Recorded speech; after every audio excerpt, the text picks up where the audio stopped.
નથી તો સાહેબને લાગે કે તમે એક લેવલે પહોંચ્યા છો. અમને ઘણા ખેડૂતો મળ્યા કે મગફળીમાં નેટિવો વાપરતા હોય. સબ નેટિવો શું આવે છે?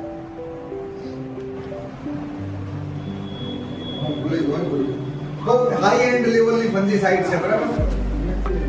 બાયરની નેટિવો હાઈ લેવલની ફંજીસાઇડ છે કે ભાઈ સૌથી ટોપ લેવલની અને મોંઘી ફંજીસાઇડ પૈકીની એક છે, બરાબર છે ને? તો એ દવા મગફળીમાં ખેડૂત વાપરતા હોય, હવે એ ખેડૂત એ દવા વાપરવાની જરૂરત જ નથી. આપણે સાદાથી પત્તું હોય, બરાબર છે, તો આપણે શું કામ મોંઘી દવાઓ વાપરવી હોય? અને જે દવા જેના માટે બની હોય, મોંઘી દવા કોના માટે બની છે? સસ્તા પાક માટે નથી. પણ આપણે આપણા પ્રશ્નો રજૂ કરીશું અને પ્રશ્નો રજૂ કર્યાના સાથે આપણે બીમાર પડ્યા અને ગામમાંથી દવા લીધી, પછી આગળ તમે બગદાણાથી દવા લીધી, પછી ન થયું તો ભાવનગર ગયા અને ભાવનગર તમે ખાલી લોકો 4 દાડાથી તાવ આવે છે છોડતો નથી એટલે તમને પેરાસિટામોલથી ચાલુ કરશે. પણ તમારે શું કહેવું પડે કે સાહેબ 4 દાડાથી તાવ આવે છે, પહેલા ગામથી દવા લીધી, ના મટી તો બગદાણા કે મહુવા ગયા અને પછી ત્યાં ના મટી તો તમારે ત્યાં આવ્યા છે. એટલે ડોક્ટરને તરત ખબર પડશે કે 4 દાડામાં એને જે પ્રાથમિક તબક્કાની ગોળીઓ ઘટાડવાની વાત નથી કહેતો, વધારે પડતું નાખો તો એને ઓછી કરવાની જરૂર છે. તો થોડું તમે બોરોનેટેડ કેલ્શિયમ નાઇટ્રેટ વાપરો તો શું થાય કે વધારાનું નાઇટ્રોજન ને વધારાનું સલ્ફર થોડું ઓછું થશે.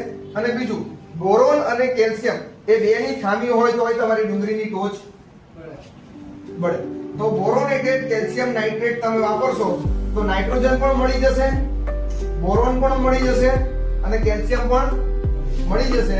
એટલે તમારું એક ખાતરમાં બધા કામ થઈ જશે. બાકી તમને એવું કીધું બોરોન વાપરો અને કેલ્શિયમ વાપરો એટલે તમારે શું કરો? બોરોનનું પડીકું લાવવાનું, કેલ્શિયમનું લાવવાનું, જે વાપરો છો તો વાપરો છો. તે બધું અલગ કરવાની જરૂર નથી. જેટલું મોરેસિયમ વાપરો છો એમાં તમારે અડધું પ્રમાણમાં કરી દેવાનું. નાઇટ્રોજન તો મોરેસિયમમાંથી બી મળવાનું છે અને નાઇટ્રોજન કેલ્શિયમ નાઇટ્રેટમાંથી પણ મળવાનું છે. કેલ્શિયમ નાઇટ્રેટ તો આ રીતની માવજત કરશો તો તમારા કપાસની અંદર ફરીથી તમારો કપાસ છોડ છે એ પાછો ઘેટો થઈ જાય અને આ પ્રશ્નો છે એ ઓછા થઈ જાય. હવેના જે પાકની અંદર વાત કરીએ કે હવે આપણે જે ખાસ કરીને ચણા અને ઘઉં, તો ચણા અને ઘઉંની અંદર તો જનરલી આપણે બિયારણ સિવાય એટલી બધી માવજતમાં કઈ ધ્યાન રાખવી પડતી નથી. આપણે અહીંયા લગભગ છેલ્લા 3 વર્ષથી આમાં અમે ઓલા ટીપરો છે ને એમાં ગૌમૂત્ર ને સાર ગાઉ ભેગું બધું સાર નાખી ને રાજ્ય અઠવાડિયે કાઢી નતો વચ્ચે રાજ્ય બચ્યું હોય એમાં નાખી ને ખાતી સાઈઝ નાખી પછી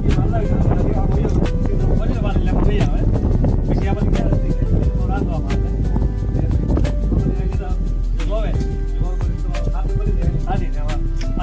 ટૂંકમાં ગોબર ગેસ કયો ને? ગોબર ગેસ તૈયારી કરતા કામ સારું છે. કેટલા દિવસો પહેલા 20 તારીખ તમે લાવવા દેવાના નહીં ફાટે નહીં, આનો ફાટે. હા એ બી ડોલું ભરી ને એક લીટર બધું થોડું બે વખત પાઈ એના હિસાબે ઓર્નમેન્ટ આવ્યા છે.